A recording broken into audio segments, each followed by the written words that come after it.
한국 드라마, 한국 음악, 한국 음식 같은 K컬처처럼 261년 전 조선시대에도 우리 문화가 일본에 전해졌습니다. 임진왜란 이후 일본의 요청으로 12차례나 일본에 파견된 조선통신사는 당시의 시조와 글, 음악 등 조선의 선진 문화를 전파하면서 한일 우호관계를 유지하는 중요한 역할을 했는데요. 당시 조선의 외교 사절단을 태우고 일본으로 건너갔던 배가 바로 조선통신사선입니다.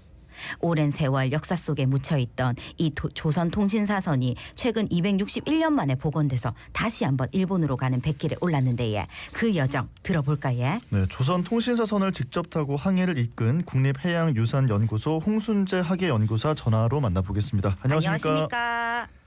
네, 안녕하십니까? 예, 반갑습니다. 연구사님 아직 일본에 계시는 거죠?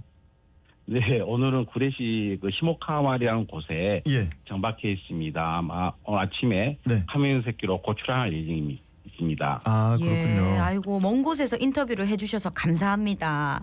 네, 감사합니다. 예, 지난주 임진왜란 이후 한일 평화 교류의 상징이었던 조선통신사선을 재현한 선박이 261년 만에 오사카항에 입항했습니다.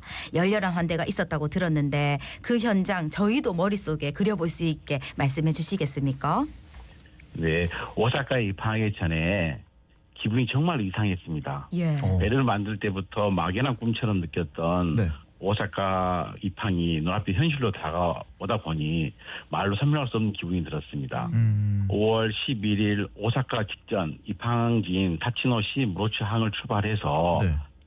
아카시키 대교를 통과하고 오사카 박나비장이 오메시마의 모습이 눈앞에 보일 때 네. 드디어 해냈다는 마음이 들었습니다.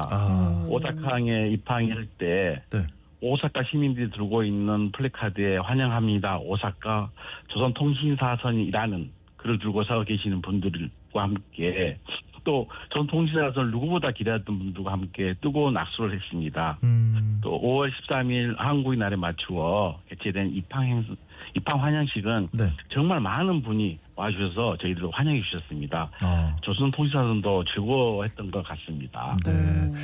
정말 감회가 새로우셨을 것 같은데요. 조선통신사의 입항은 오사카 엑스포 한국의 날에 맞춘 거라고 들었습니다. 입항 환영식과 이어서 또 엑스포 현장까지 통신사 행렬이 이어졌다고요? 예. 이번 행사는 네. 부산문화재단과 함께 오랫동안 준비해 왔습니다. 네. 한국의 날 오전에는 우리 국립해양유산연구소가 조선통신사 입항 환영식을 진행하고 네. 오후에는 박람회장에서 부산문화재단이 통신사 행렬을 제안했습니다. 옛 통신사가 오사카에 도착해서 에도로 가기 위한 육로가 시작되는 것과 같이 연출이었습니다. 예. 많은 분이 환영해 주었다고도 저 소문으로 들었습니다. 네. 전 세계인들이 방문하는 엑스포 기간 중 특히 한국의 날에 조선통신사 관련 콘텐츠를 소개할 수 있다는 게 매우 기뻤습니다. 예, 이 조선통신사선을 그 시절 모습을 재현해서 복원한 거라고 들었는데 실제로 어떻게 생겼습니까? 네, 조선통신사선은 그 당시 선박을 역사적 고증을 바탕으로 최대한 원형 그대로 복원한 것입니다. 네. 외형적으로는 목선의 구조가 되어 있습니다. 근데 그 크기는 약 34m 정도 되고 폭은 11.5m, 높이는 22m에 달합니다. 총 톤수는 약 149톤으로 상당히 크고 위험한 모습을 갖추고 있습니다. 예. 선체는 전통 한선의 특징을 살린 고소미가 돋보이고 특히 임금의 국서를 싣고 가기 때문에 조선통신사선은 궁궐 건축 양식으로 의장되어 있고 품격을 갖추고 있습니다.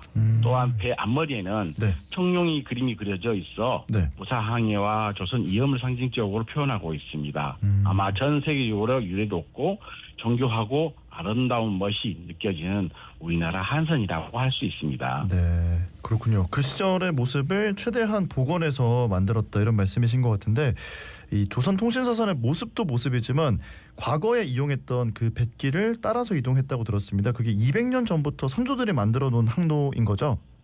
네, 저희들이 그 28일 부산에서 출항해서 스시마, 이끼, 시모세끼, 카미노세끼 읽었죠. 쿠레, 토모노우라, 세토우치, 카치노, 오사카에 이렇게 도착을 했습니다. 예. 예. 과거 조선통신사 일행이 일본으로 항해할 때 실제로 이용했던 백기를 그대로 따라 항해했습니다. 음. 단순한 해상 이동이 아니라 선조들이 개척하고 다듬어온 외교와 교류의 항로로 그대로 되살린 의미 있는 여정이었습니다. 예. 그 항로는 단순한 길이 아니라 조선의 외교, 문화, 평화 정신이 담긴 역사적인 길이기도 해서 이번 항해가 더욱 뜻깊었다고 생각합니다. 네. 예. 근데 현실적으로 또 생각해 보면 나무로 만든 목조배라서 많이 흔들리지는 않았을까, 힘들진 않았을까 이런 생각도 들거든요. 어떠셨습니까?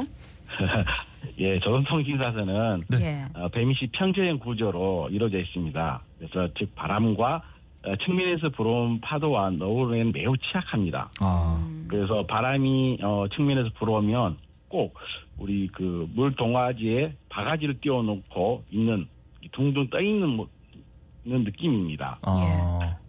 제가 그 한 사례로 2023년에 스시마 백기를 재현 성공하고 귀국하는 과정에서 한우라는 태풍의 여파로 파도 높이가 8m 정도의 대한해협을 항해하면서 두려움이 생기더군요.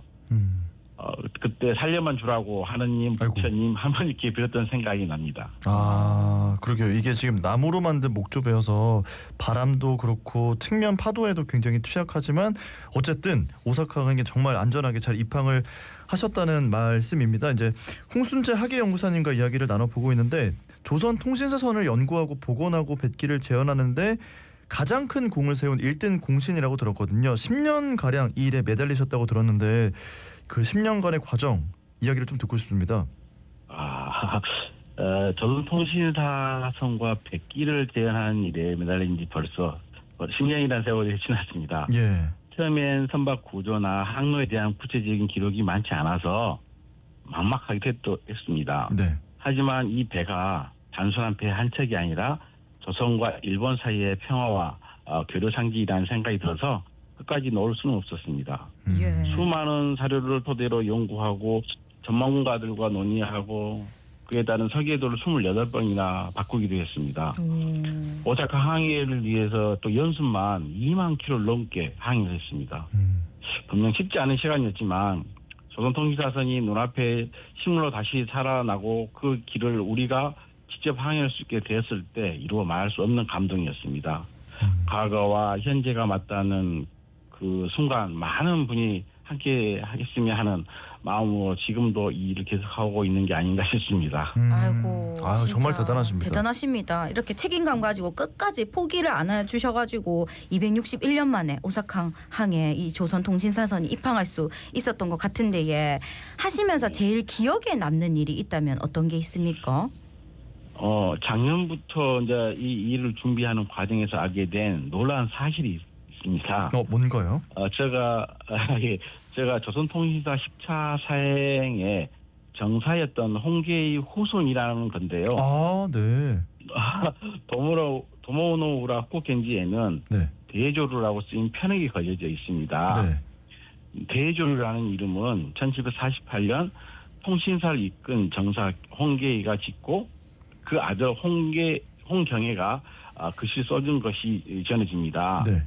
이 사실들은 후쿠겐지 이제 부주지 스님의 이제 부탁으로 네. 저 또한 글을 남기게 됐는데요. 네. 막상 시켜보니까 너무 어렵다 긴장도 했었는데 예. 저희 조상이 이곳을 방문해서 남긴 편액 밑에 인과 연이라는 네. 글을 남긴 그 장면은 아마 앞으로도 저희 인생에서 두고두고 회자가 될 것 같습니다. 아, 인과 연, 인연. 예. 아, 예. 그렇군요. 야, 정말 특별한 경험을 하신 것 같습니다. 근데 조선통신사선을 재현하는 게 정말 힘든 일이라는 거 다른 분들이 잘 알고 계셨기 때문에 처음에는 참 많은 분들이 말리셨다고 들었거든요. 그럼에도 불구하고 이걸 재현해야겠다라고 생각한 이유가 있을까요? 예. 우리나라 수중에서 발굴된 선박들이 현재 17척이나 됩니다. 네. 배들은 많이 나왔는데 학술적으로 명확히 밝혀진 것들이 많이 없습니다.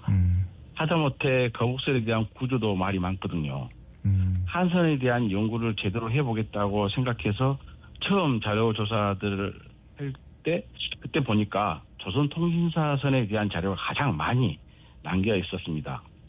이것을 바탕으로 연구를 해야겠다고 했는데 그때 조선통신사선에 빠지게 돼서 표현을 전하게 됐습니다. 예. 예. 제안하면서 내가 해석한 것이 맞는지 배를 또 연구자로서 입증하고 싶었거든요. 예.